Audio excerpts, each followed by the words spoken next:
Bonjour, dans ce tuto, je vais vous expliquer étape par étape comment réaliser cette jolie petite robe d'été. Le modèle est plutôt simple, le bas est composé de 3 volants et le corsage est droit avec un volant en haut qui pourra être porté sur les épaules ou que vous pourrez descendre sur les bras.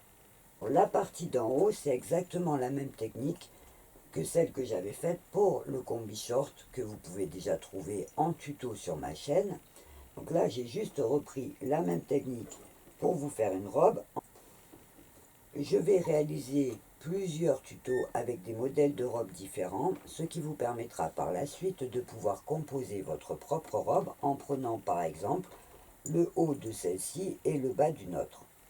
Je vais, comme à chaque fois, vous expliquer comment faire votre propre patron et comment réaliser le montage, ce qui vous permettra par la suite, si vous en avez envie, de pouvoir réaliser le même style de robe pour une petite fille ou pour une plus grande. Au niveau des fournitures, je vais donc en profiter pour vous donner quelques conseils. Pour mon premier modèle, donc celui qu'on va faire dans ce tuto, j'ai donc choisi ce voile. Vous voyez, quand on le lève, on voit vraiment à travers. Donc je mettrai un petit tissu en doublure pour la partie jambe et la partie d'en haut, pour pas que ça soit trop transparent. Et j'ai justement choisi un modèle à volant pour pas que ça fasse trop plat. J'ai choisi pour les prochaines robes d'autres tissus d'été. Alors en général, les tissus d'été ont toujours ce défaut d'être transparents, mais certaines matières le sont quand même beaucoup moins. Vous voyez par exemple celui-là, il sera beaucoup moins transparent. Donc on verra après quand même à contre-jour, il faudra peut-être mettre un petit fond de robe en dessous. J'ai aussi choisi celui-ci. Vous voyez, qui est pareil, c'est une matière qui, au départ, alors à part la couleur, est un peu comme un petit crêpe. Donc c'est pas transparent de base, mais comme c'est une couleur claire, il faudra toujours le vérifier à contre-jour. Et j'ai en fait choisi aussi celui-ci. Alors ils sont un petit peu froissés parce que je ne les ai pas encore repassés. Vous voyez, celui-là, il est carrément pas transparent du tout.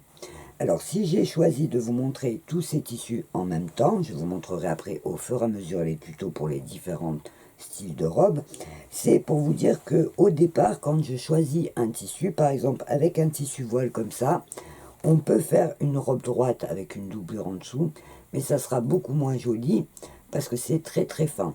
Donc, les tissus vraiment fins, qui ont souvent d'ailleurs de très jolis imprimés, il vaut mieux prévoir de faire des modèles avec des fronces pour voyez que ça donne un peu du volume et choisir pour les modèles que vous verrez qui seront plus droites avec même si le bas est évasé mais qui seront pratiquement droites, il vaudra mieux choisir des tissus qui ont un petit peu plus de tenue pour donner un plus joli résultat. Après c'est un conseil que je vous donne par rapport à ce que j'utilise moi. Évidemment dans les tissus d'été vous aurez plein de matières différentes, vous pouvez avoir du jersey, des cotons, des crêpes, des voiles, vous aurez aussi des matières élastiques, donc après tout va dépendre de vos goûts aussi. C'est vraiment pour vous donner des conseils si vous débutez complètement. D'ailleurs je vous ferai un petit tuto d'abord pour savoir combien prendre de tissu quand on achète comme ça un tissu parce qu'il nous plaît sans avoir encore d'idée pour l'utilisation qu'on va en faire. Sur les petites robes là, moi je prévois toujours 2 mètres de tissu parce que je ne paye pas trop cher au marché. Et je me dis que de toute façon, si la robe me prend moins de tissu, j'aurai toujours avec 50 cm la possibilité de faire un petit haut ou de réunir le tissu dans d'autres créations. Donc je préfère en avoir un petit peu plus pour pas être embêté sur la forme de mon modèle après. Si vous achetez du tissu un petit peu plus cher et que vous voulez vraiment faire à l'économie, les robes longues comme ça, en général, 1,50 m en 140, ça suffit. Donc, on va commencer. Alors, je mets tout cela de côté qu'on retrouvera donc au fur et à mesure dans les autres tutos. Là, on va travailler avec la robe que je vous ai montrée en présentation. Donc, le modèle robe longue, 3 volants pour la jupe en bas, et le haut comme le combi short qu'il y a déjà dans mes tutos avec le petit volant en haut des manches. Donc avant de prendre mon tissu, ce que je vais faire c'est que je vais vous expliquer comment faire le patron en sachant si vous débutez qu'il est important d'apprendre à faire ses propres patrons pour pouvoir aller vers les styles qui vous plaisent et surtout pour pouvoir faire du sur-mesure. À savoir que sur les habits d'été surtout, les patrons sont souvent très simples. Alors le patron, c'est quand même la partie la plus importante dans la couture puisque c'est ce qui va vous permettre de définir les pièces que vous aurez à découper pour obtenir la forme que vous voudrez. Alors sur les robes d'été, j'ai déjà quelques tutos, dont la robe droite, qui pourra vous servir pour faire par exemple la doublure pour une robe d'été en faisant la même forme. Il faudra juste le faire peut-être un petit peu plus large si votre tissu n'est pas élastique. Donc là, je prends ma feuille de papier, mon stylo et j'ai à côté de moi mes mesures. À savoir que pour commencer, il vous faudra donc votre tour de taille. Alors pour les dames qui commencent, je vais quand même le préciser. Le tour de taille, c'est vraiment donc où arrive le haut du pantalon. Donc il me faudra le tour de taille. Il me faudra ensuite, suivant les modèles, mais il vaut mieux le prendre tout le temps, le tour de hanche. Donc le tour de hanche, c'est bien le tour qui passe à la partie la plus haute des fesses, hein. Pas dessus, pas dessous, c'est vraiment sur le milieu de la fesse et vous faites le tour des hanches. Le tour de poitrine, donc en dessous des bras qui passe sur le devant de la poitrine. Il vous faudra ensuite la longueur de votre couture épaule jusqu'à la taille pour savoir vos hauts. Et vous pouvez aussi avoir taille genou pour avoir un repère parce que quand on est toute seule, c'est pas évident. Après, une fois qu'on coud, donc prenez la mesure taille genou ou taille cheville suivant la forme de votre robe. Donc une fois que vous avez vos mesures, on va tracer la forme des pièces. À savoir que si on décompose notre robe, la partie d'en haut va se composer d'un devant et d'un dos. Donc là, ça sera la taille. Là, c'est où ça va arriver au-dessus de la poitrine. Là, vous aurez une petite emmanchure. Et donc, vous aurez un devant et un dos comme ça, plus un grand volant qui va venir s'accrocher là au bord. Et qui sera donc selon la longueur que vous voudrez. Donc, vous mesurerez sur votre bras pour définir la longueur du volant qui arrivera ici. Donc ici, on va prendre la mesure au-dessus de la poitrine jusqu'à la taille en rajoutant de l'aisance, c'est-à-dire que si vous avez par exemple de la poitrine à la 35 cm, ben on coupera par exemple 40 pour être sûr que ça ne sera pas tendu quand ça va arriver à la taille. Vous aurez une fronce et donc que ça fasse un petit... que ça soit pas tiré comme ça, mais que ça vous fasse de profil un tout petit peu comme ça, vous voyez. Donc il faudra mettre un petit surplus de tissu. Vous aurez ensuite la partie basse. Alors la partie basse, elle va être partir 3 volants. Donc les volants se font tout simplement par des grandes bandes. Et le truc, ça va être que les bandes vont s'agrandir, puisque le tour de la robe va s'agrandir.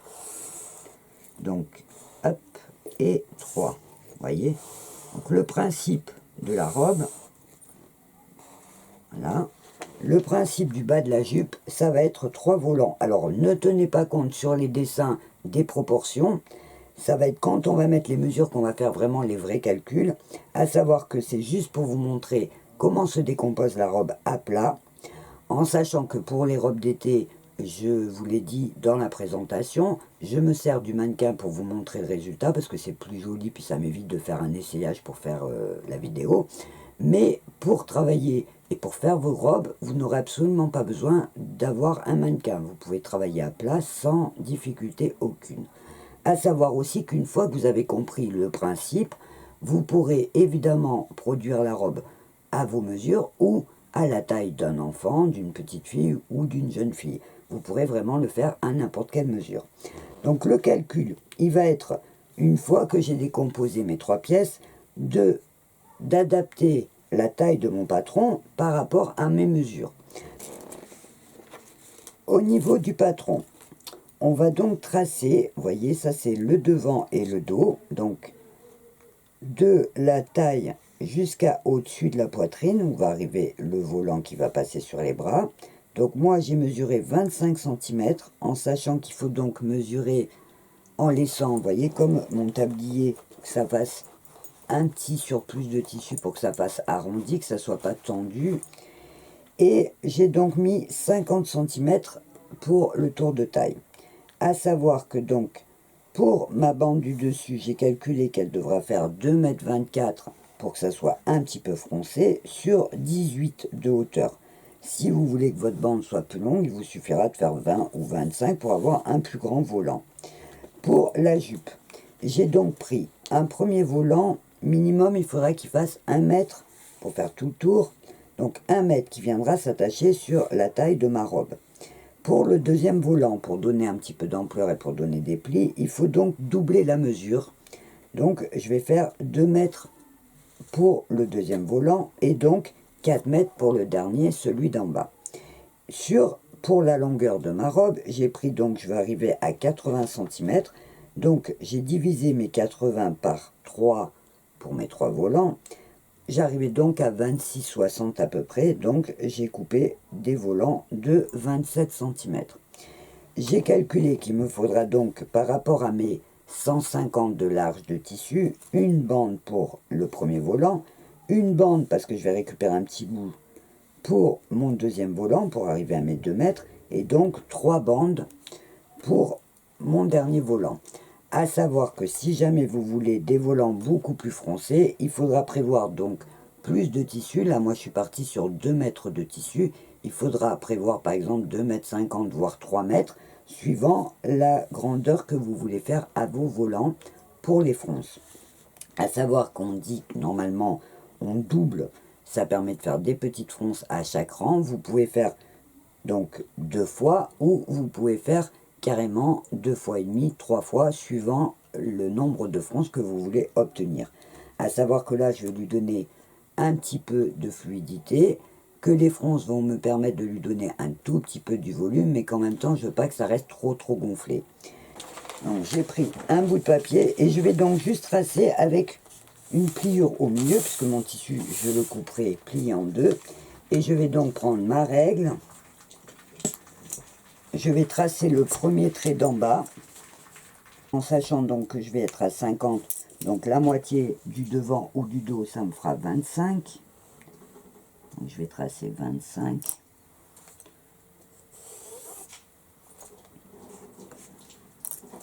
En hauteur, j'ai donc, on a dit, 25 cm. Donc je retrace à 25 un autre trait. Là, je vais tracer droit. Vous voyez, donc là, j'obtiens, on va dire, la moitié de mon devant. Donc, vous voyez, là, en traçant, je me rends compte que ça me paraît très grand. Donc, je vérifie. J'ai un tour de poitrine de 96. Donc, si je fais 50, ça me fera 100. Non, ça ira.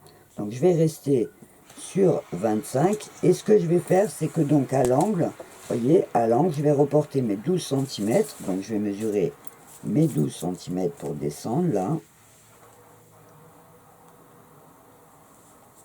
Je vais tracer mon petit trait et je vais mettre sur le côté 4 cm pour arrondir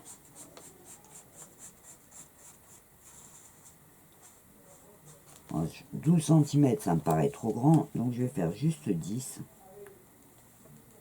Voilà, 10 cm, vous voyez, parce qu'il ne veut pas que ça descende trop. Voilà, donc là, je vais juste tracer ça sur papier, puisqu'après le reste, c'est que des bandes. Donc, ça sera des bandes droites à découper, donc je ne vais pas les tracer, faire des grandes bandes sur papier. Si vous avez besoin, vous pouvez bien sûr le faire. Donc là, je vais prendre mon ciseau et je vais découper donc la partie qui va me servir à faire mon devant et mon dos. Donc c'est la partie, on va dire, la plus importante, qui va me servir à faire le devant et le dos, en sachant qu'il ne faut pas que j'oublie ici au bord que ça sera une pliure.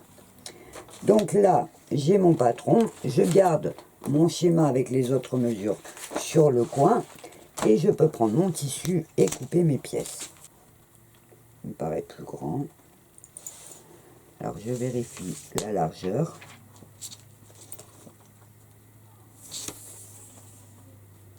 Vous voyez, il fait 75 de large, donc plié en deux, en fait il fait même 150 de large. Alors je vais découper en premier mon devant et mon dos, donc je fais attention, comme je vous ai dit, de bien plier en deux pour avoir une pliure au niveau du milieu devant et milieu dos, pas que mon tissu soit coupé. Donc je prends tout simplement le patron que j'ai fait en papier, je le pose, je laisse une petite marge en haut, une petite marge en bas pour les coutures, et donc je vais découper le long de mon papier en laissant ma marge. Donc hop.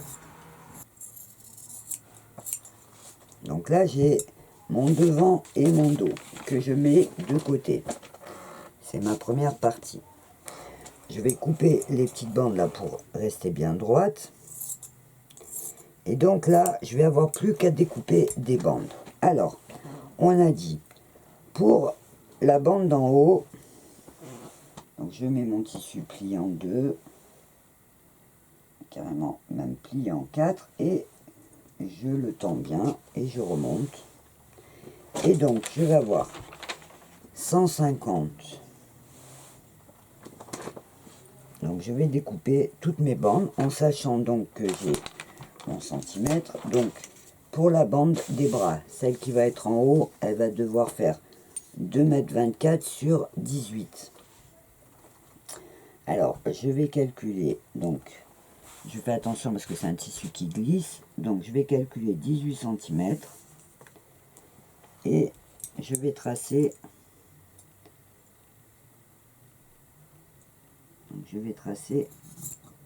je vais couper, pardon, ma première bande, en sachant que ma bande doit faire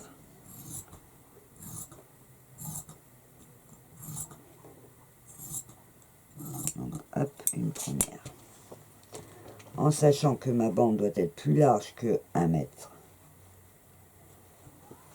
m, et puisqu'elle doit faire donc 1,80 m, non, elle doit faire 2,24 m en haut, donc je coupe deux bandes pour avoir de quoi sortir mes 2,20 m. Donc hop, je coupe mes deux bandes, je les laisse ensemble pour pas me tromper, pour pas les mélanger. Donc hop, je les plie ensemble comme ça, je sais que ça sera la bande d'en haut, en sachant que de toute façon elle sera moins large que les autres, donc je le mets avec mon haut.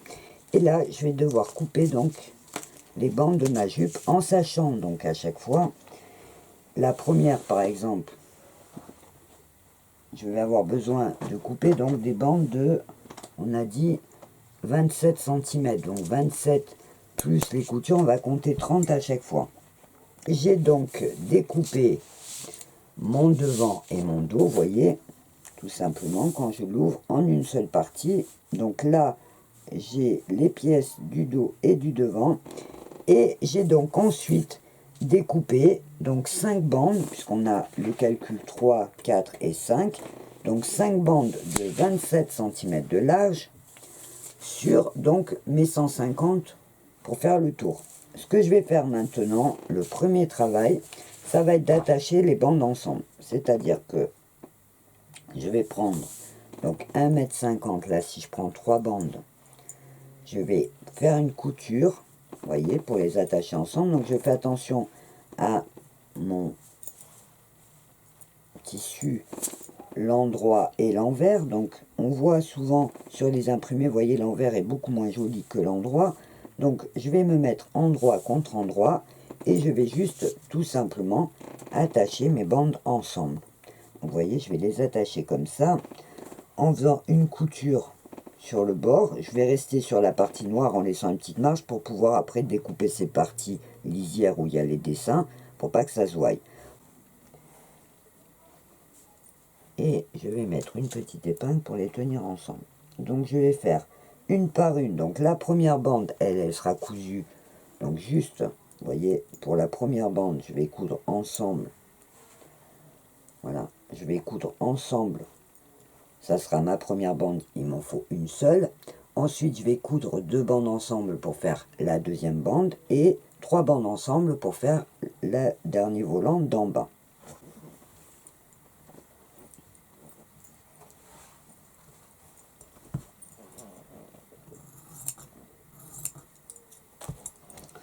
Une fois que j'ai cousu mes bandes ensemble, ce que je fais, c'est que je découpe chaque lisière au bord de la couture et je fais un petit zigzag pour arrêter. J'ai donc préparé mes 3 volants séparément. Alors, le prochain travail, ça va être d'attacher les 3 volants ensemble, mais en faisant les fronces, puisque donc mon deuxième volant est plus grand que le premier. Vous voyez, quand je vais le mettre comme ça, pour que vous puissiez voir, donc je vais l'étaler le premier, le deuxième. Alors je vais le faire que sur le 1 et le 2, puisqu'après l'autre va être beaucoup plus grand, ça sera difficile de vous le montrer. Mais je vais donc avoir mon volant numéro 2 et mon volant numéro 1. Voyez, donc là j'ai le 1, je le mets sur l'endroit pour vous montrer. Donc voilà, le numéro 1, il est de cette largeur, et donc le numéro 2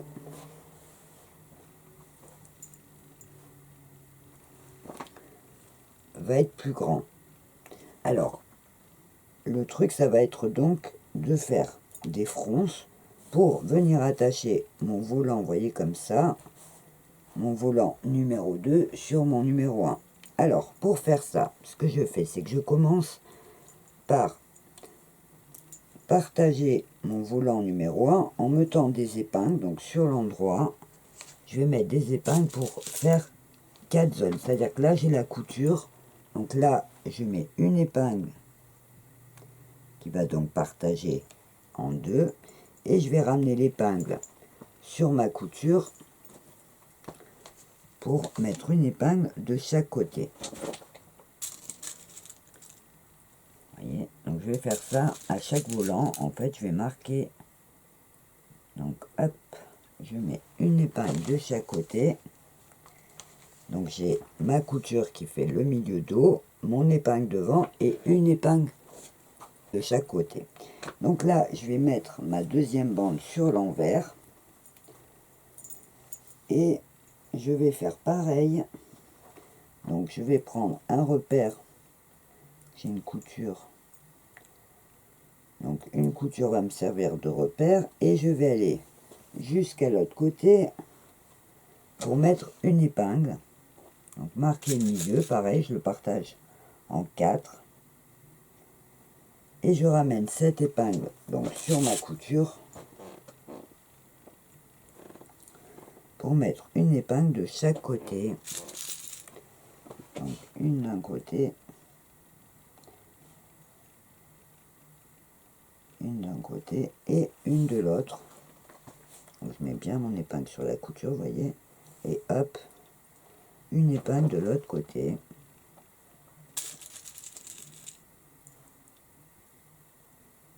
Et là, ce que je vais faire, c'est que je vais passer ma deuxième bande.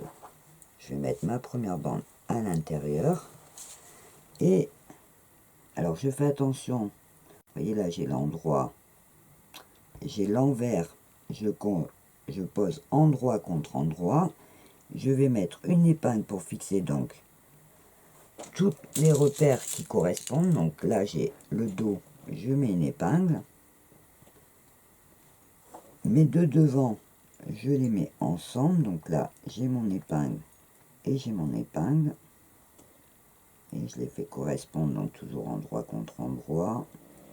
Et là, j'enlève mon épingle de dedans. Et hop, je mets une épingle pour les faire tenir ensemble. Je fais pareil sur les côtés. Donc là, j'ai mon côté et mon autre côté. Donc je mets mes épingles ensemble. En fait, je fais correspondre les épingles du devant, les épingles du dos et les épingles de chaque côté. Voilà. Donc là, j'ai une épingle et je fais mon autre côté. Donc je cherche mon épingle de l'autre côté et hop. Voilà. Je les mets ensemble.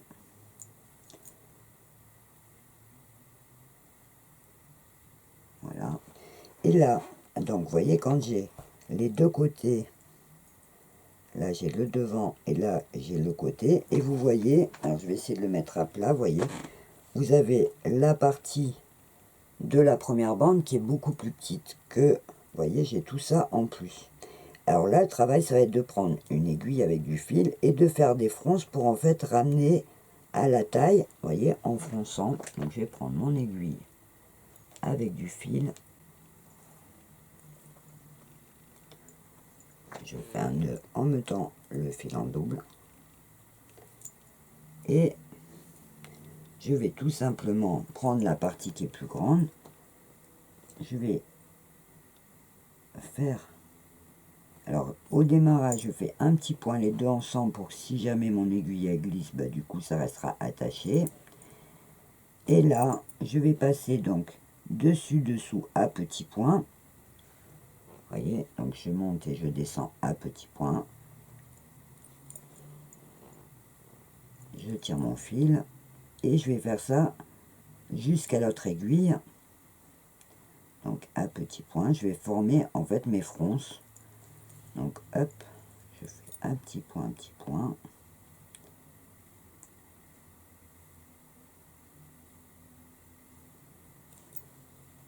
voilà. Pour en fait réduire la taille qui est trop grande et la faire redescendre à la même taille que la partie du dessous. Pour pouvoir ensuite les coudre ensemble. Donc voilà, je vais faire ça sur les 4 parties. Pour attacher le premier et le deuxième volant ensemble, et je ferai exactement le même travail pour évidemment attacher le troisième volant. Donc à chaque fois je fais mes repères, je partage ma bande en 4, je fais coïncider donc les 4 repères, les devants, les côtés et le dos, et je réduis la partie qui est plus grande pour la ramener à la taille de celle du dessous. Donc là vous voyez, je fais ça tout le long. Alors au départ, je tire, je vais jusqu'à l'autre épingle. Je fais attention bien de prendre qu'un seul tissu. Donc hop, je passe mes fronces. Alors, ça peut paraître un petit peu long, mais vous verrez qu'on s'habitue vite. Alors certaines dames font des grands points à la machine sur des petites parties et tirent le fil. Moi je préfère le faire directement à la main. Quand j'arrive à l'épingle où je dois arriver, en fait je prends, vous voyez, en fait en tirant, j'ai fait donc rétrécir le tissu qui était trop grand, et donc là je vais retirer pour me mettre en face. Alors pour l'instant, même si toutes les fronces sont de ce côté, c'est pas grave, je vais retirer mon tissu pour que mes fronces, vous voyez, voilà, que les deux tissus en fait, ils prennent la même longueur. Quand mes tissus ont la même longueur, j'arrête mon fil. Alors pour l'instant ça fait bizarre parce que toutes mes fronces sont au bout, donc là j'arrête mon fil. Alors il vaut mieux, quand c'est des grandes jupes, le faire à chaque fois un petit fil et reprendre du fil pour la partie d'après. Ça vous permet de ne pas avoir le risque que le fil casse au milieu. Et donc là, vous voyez, je vais faire venir mes fronces puisque ça va coulisser sur mon fil. Donc je vais faire revenir les fronces pour égaliser. Alors je vais tendre, je mettrai une petite épingle, vous voyez, et là, avant de piquer à la machine, en fait, je vais égaliser pour qu'il y en ait un petit peu partout, qu'elles ne soient pas toutes d'un côté. Donc une fois que c'est à peu près égalisé, je mets une épingle pour tenir ensemble. Et je vais faire ça, vous voyez, alors là ça gondole un peu parce que quand je bouge, vous voyez, il est très souple. Donc après j'égaliserai, vous voyez, les petites bosses, je les enlèverai. Et donc là, je vais faire le même travail et tout autour. Donc j'ai ma partie qui est plus grande. Je vais la froncer pour la ramener à la même taille que la partie d'en dessous. Et je vais faire ça tout autour. Quand j'aurai monté toutes mes fronces, je peux passer, pour pas que ça bouge, un fil de bâtisse, c'est-à-dire que je peux coudre, si je veux, mes volants à grands points pour bien tenir mon travail. Et j'aurai plus ensuite qu'à piquer à la machine en faisant bien attention donc d'égaliser. Donc je ferai, une fois que j'ai tout monté, les fronces à la main, et ben je ferai une petite piqûre pour attacher le tout ensemble. Donc là, la préparation, ça va être de faire ça à tous mes volants, voyez, de faire mon fil de fronce tout le tour de mon volant, et pareil pour le troisième volant. Une fois que tout sera bâti, comme je vous l'ai dit, il n'y aura plus qu'à piquer. Je m'occuperai de la partie du haut ensuite. Comme je vous ai expliqué, j'ai donc froncé tous mes volants, les deux, et j'ai ensuite fait une piqûre au bord et un petit point de zigzag. Là, je vais couper tous les petits fils qui dépassent.